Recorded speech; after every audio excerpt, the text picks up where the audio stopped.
Good morning, my dear students. And today we start a new chapter. And my previous chapter, that is to be arithmetic progression, is over now. And we start a new chapter, that is coordinate geometry. Okay, students. आज हम लोग जो नया chapter start करेंगे उसका नाम क्या है? Coordinate geometry. So name of new chapter is coordinate geometry. Name of new chapter is coordinate geometry. So students, from where this word is come? Because when we study about geometry, जब भी हम geometry के बारे में कभी पढ़ते हैं तो geometry का एक concept हमारे दिमाग में क्या आता है? We study about the lines, we study about the angles, we study about the different type of the shapes. But why this new word is to be added with this geometry? ये coordinate geometry जो है ये नया शब्द कहाँ से आ जाता है हमारे बीच में, ठीक है? So as you ever think that is any relation between algebra and geometry? क्या algebra और geometry का कोई आपस में relation है? So students, when we think about that, geometry and algebra, they both have the different branch of mathematics.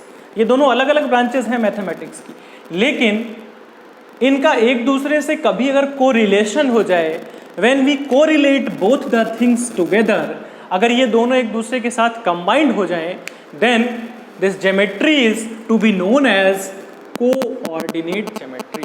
Means a branch of mathematics where we study geometry with the help of algebra is known as coordinate geometry. Okay, so coordinate geometry is the branch of mathematics where we study algebra and geometry both with combination. आपस में एक दूसरे के साथ इनको मिला के पढ़ना पड़ेगा, तब क्या बन जाएगा हमारे पास? कोऑर्डिनेट ज्योमेट्री बन जाएगी, ठीक है? अब अगर इसकी बात करें इन 1637 में एक फेमस मैथमेटिशियन थे, उनका नाम क्या था? Rene डेस्कार्ट्स.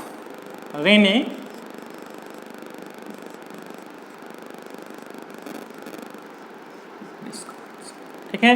He is the famous mathematician and who work on it and give this topic to with his book. उन्होंने अपनी एक बुक लिखी और उस बुक का नाम उन्होंने क्या दिया? The name of book is to be analytical geometry. उन्होंने इसका नाम क्या दिया? He write a book and work on it, और इन्होंने नाम क्या दिया? Analytical geometry. Analytical geometry. Okay, this analytical geometry is to be known as a coordinate geometry also. इसी का नाम आगे चल के क्या हो गया? This is known as to be coordinate geometry. Okay students, so coordinate geometry is a branch of mathematics in which geometry studies algebraically, and these geometrical figures are studied in the means of equation. Okay, we can say that coordinate geometry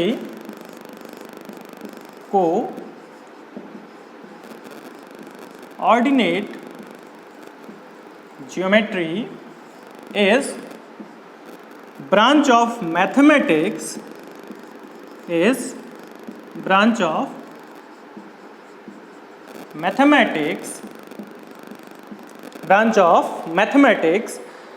in which geometry is studies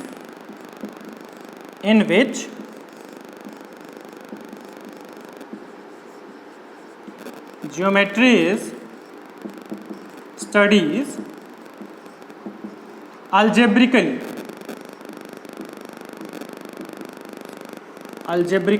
Okay, in which geometry is studies algebraically.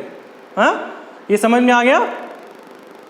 Means in the form of equation. Algebraically means in the form of equations. हम इसमें क्या करेंगे? Geometry को algebra के form में पढ़ेंगे, in the form of equations बना के हम लोग इसको पढ़ते हैं. तो ये चीज़ क्लियर हो गई. This is to be clear. Okay, now we come on the next topic. As we know, this is to be the real number line. Students, you study about the real number line. As we know, real number, so real number are the set of rational and irrational both. Real number क्या होते हैं? Rational और irrational दोनों number का एक combination होते हैं. Okay, real numbers are the set of rational and irrational both. So we can write this is to be 0 and this is to be -1, this is to be -2 and this is -3. Similarly, we can write here +1, +2 and +3. But we can also write that √2, and similarly we write here -√2. Okay, we can write as a 2.3. ये भी answer है हमारे पास. We have √3 also. So these all are the real numbers line. Okay, so why we study this, इसका क्या काम है, इसको हम लोग क्यों पढ़ रहे हैं यहाँ पर. So students, we can say that there are infinite numbers between any two given number. किन्हीं भी दो नंबर के बीच में इनफाइनाइट नंबर्स होते हैं. ये चीज़ हम बहुत बार पढ़ चुके हैं, बहुत बार जानते हैं, सुन चुके हैं. But we ever think that, क्या हमने कभी सोचा, if we have the infinite number between any two real numbers, then we can have infinite points also between any two real number. मतलब किन्हीं भी दो पॉइंट्स के बीच में, दो नंबर्स के बीच में इनफाइनाइट पॉइंट्स भी हो सकते हैं.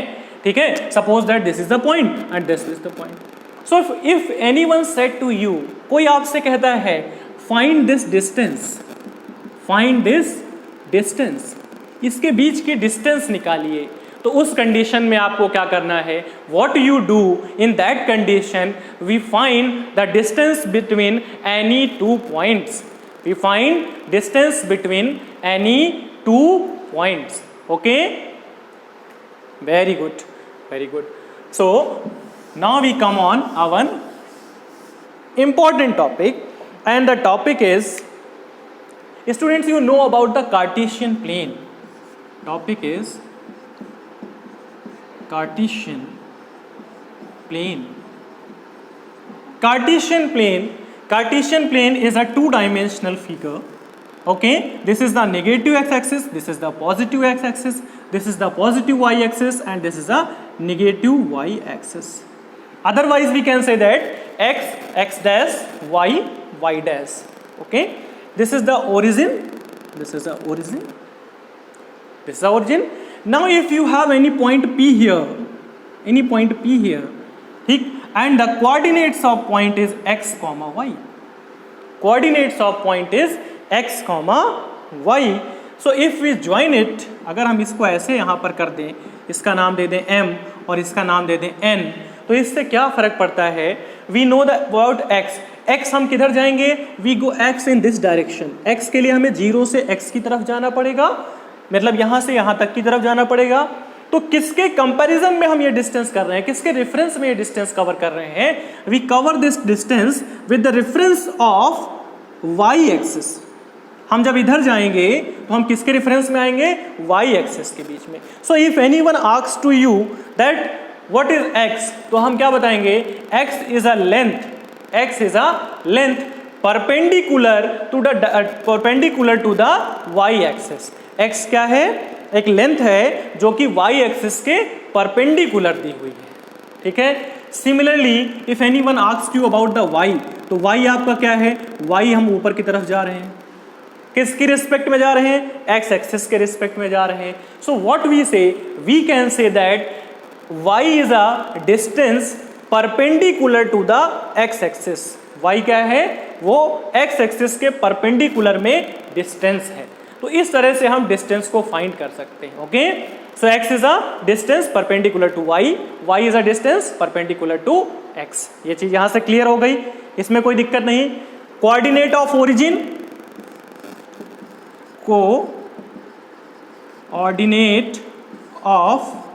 ओरिजिन, ओरिजिन का कोऑर्डिनेट क्या होता है, दैट इज 0,0. x एक्सिस पे कोऑर्डिनेट क्या होता है, x एक्सिस पे एक्स एक्सिस पे coordinate in the sense object is moving on this line. तो एक्स एक्सिस पे कोऑर्डिनेट क्या होता है? एक्स एक्सिस का कोऑर्डिनेट होता है x, 0, क्योंकि y की वैल्यू क्या हो जाएगी? 0 हो जाएगी। And coordinate of y axis,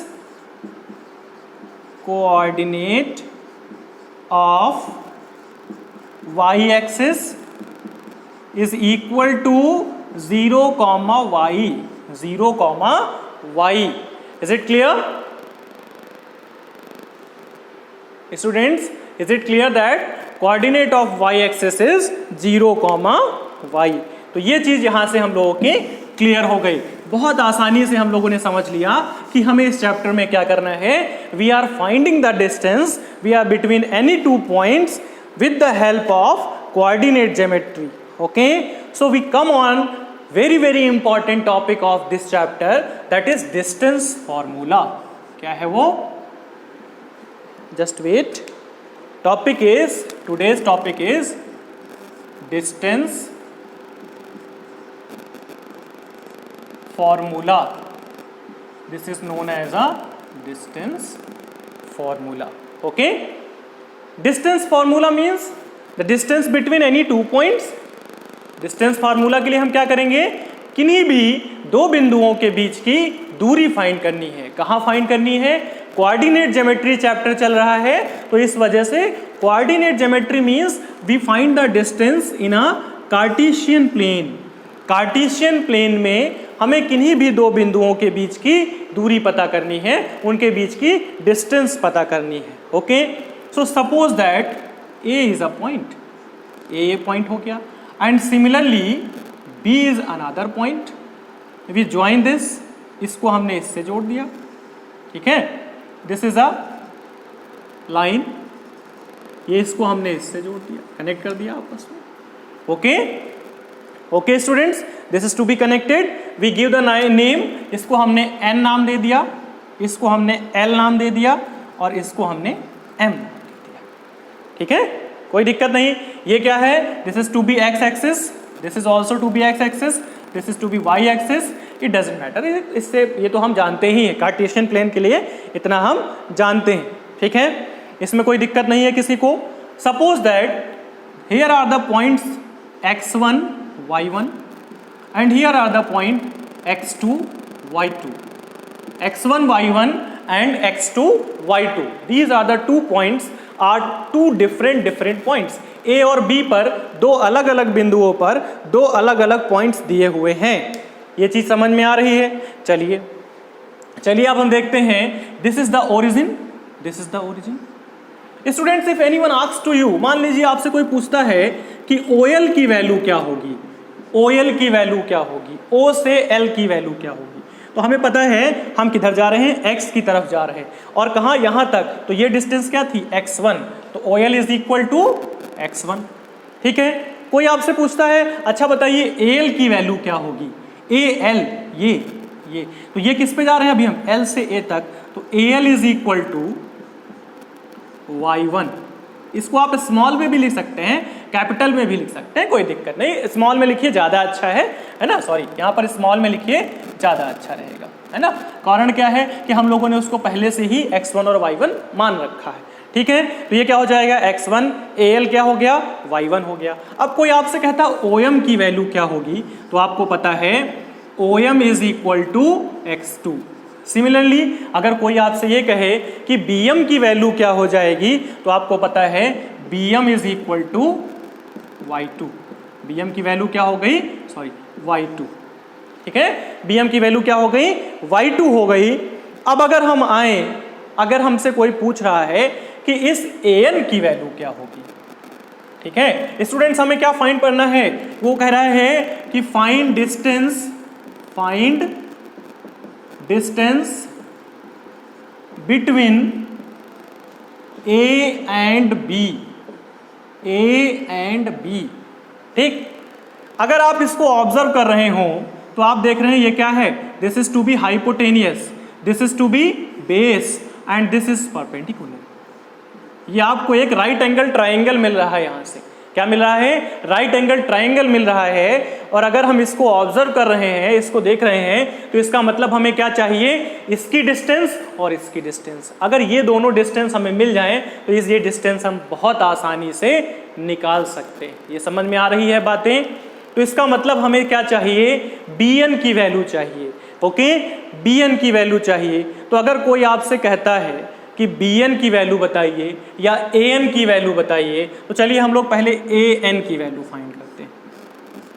an, ठीक है, an की वैल्यू क्या होगी?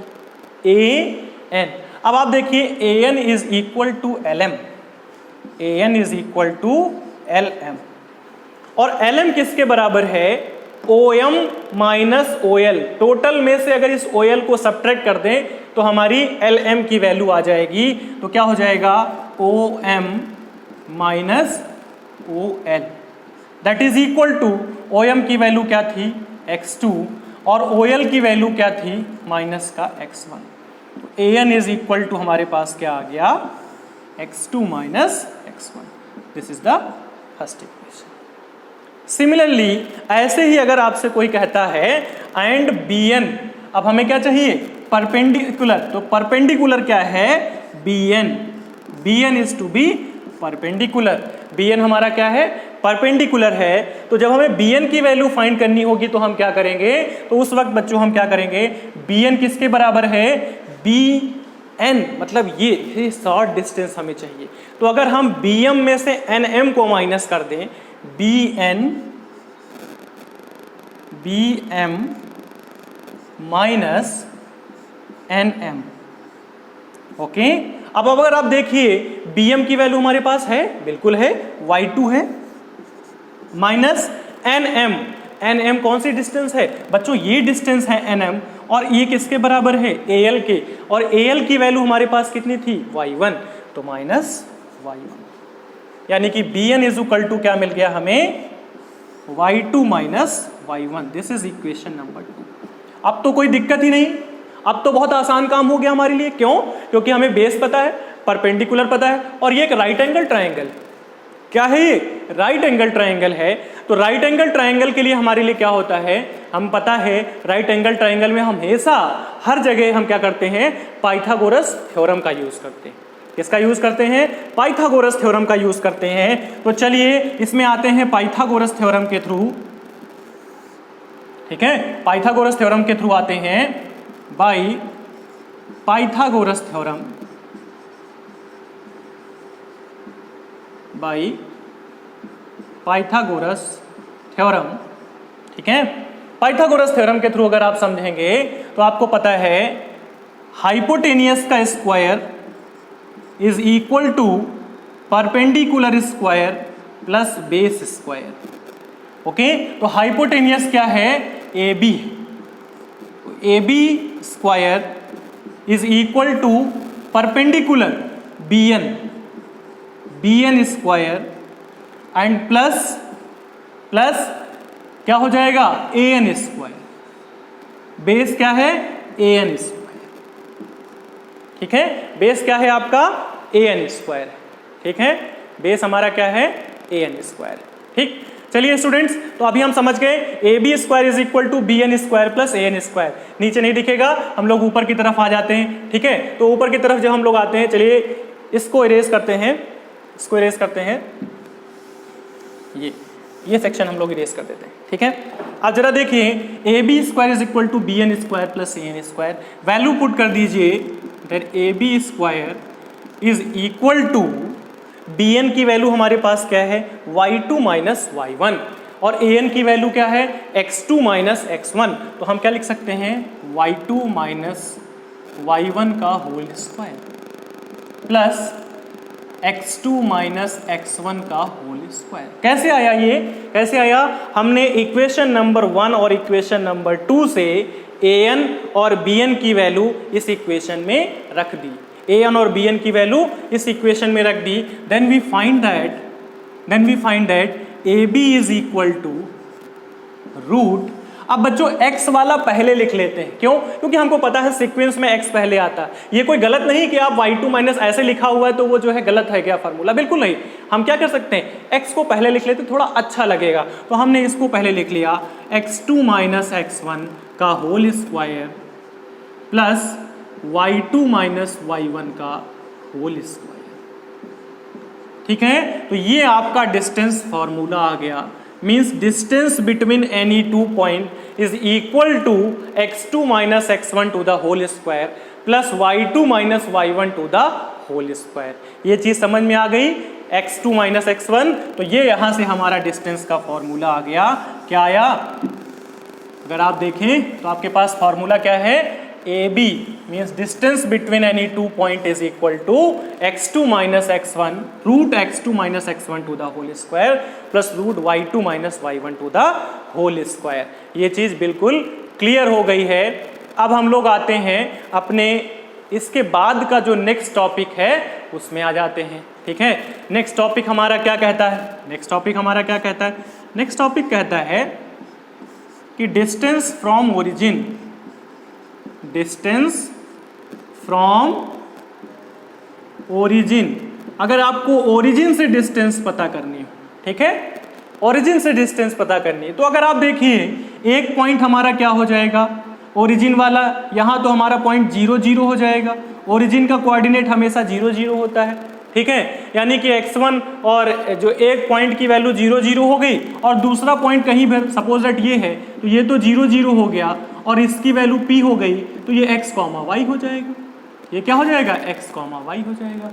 तो डिस्टेंस फ्रॉम ओरिजिन मीन्स अगर आपको पता करना है OP is equal to root x square plus y square. Distance from origin is equal to root x square plus y square. बच्चों दूसरा एक कॉन्सेप्ट यहां पर आता है, ये तो फर्स्ट कॉन्सेप्ट हो गया। दूसरा कॉन्सेप्ट आता है if x1 is equal to x2। अगर x1 और x2 आपस में बराबर हो जाएं, ठीक, अगर x1 और x2 आपस में बराबर हो जाएंगे तो ये पार्ट क्या हो जाएगा, दिस इज टू बी 0। ये वैल्यू क्या हो जाएगी, 0 हो जाएगी। और जब ये वैल्यू 0 हो जाएगी तो उस कंडीशन में डिस्टेंस क्या आएगी, उस कंडीशन में डिस्टेंस आएगी, distance is equal to root y2 minus y1 का होल स्क्वायर, क्योंकि x2 माइनस x1 की वैल्यू क्या होगी, 0 हो जाएगी। तो y2 minus y1 to the whole square, ठीक। इसी तरीके से अगर हम कह दें, इसी में कह दें y1 is equal to y2, y1 और y2 आपस में इक्वल हो गए, तो ये हिस्सा, ये पार्ट 0 हो जाएगा और केवल आपका ये बचेगा। तो उस कंडीशन में डिस्टेंस क्या हो जाएगी, root x2 minus x1 to the whole square. अगर y1 और y2 आपस में इक्वल है तो क्या बचेगा, x2 minus x1 to the whole square. तो ये आज का टॉपिक था, ठीक। अब हम लोग इस पे आगे बेस्ड बहुत सारे क्वेश्चंस हैं, वो कल सॉल्व करेंगे, नेक्स्ट वीडियो में हम लोग इसको सॉल्व करेंगे, ठीक है। अगर आपको कहीं भी दिक्कत आती है किसी तरीके की, ठीक है, तो आप व्हाट्सएप पे इस पे कमेंट कर दीजिए और अपने क्वेश्चंस को सॉल्यूशन ले सकते हैं। अगर पसंद आया वीडियो तो आप उसको सब्सक्राइब कर सकते हैं। Okay, thank you very much students.